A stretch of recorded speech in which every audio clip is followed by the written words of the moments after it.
So we have seen that when we come to these low rainbow boards, 10 high or lower, 3-bet pots out position, small blind against button, we can just range bet without too much penalty. However, if we want to do a bit better, we need to know first of all how often we're likely to bet on this particular board.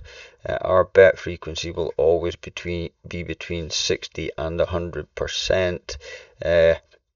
However, there are some indicators on the board structure that will tell us where along that spectrum our bet frequency is going to be.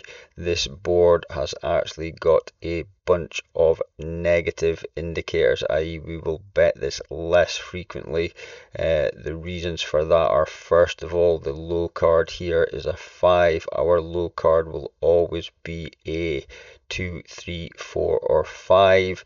We will bet the 2s much more aggressively than we bet the 5s, so that is the first thing that tells us we will play this board relatively passively.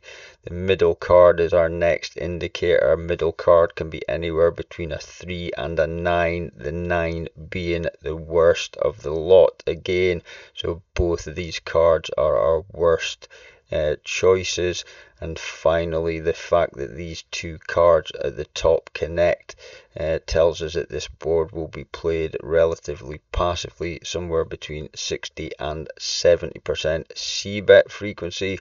The reason that that is important is that we will then know to find some checks on this board, and this particular hand is one you could go either way with, and basically because of the board structure it indicates that this is one that we could check, and we find out that that is the correct decision. We're actually checking this hand category very often on this board, and the board frequency is between 60 and 70%.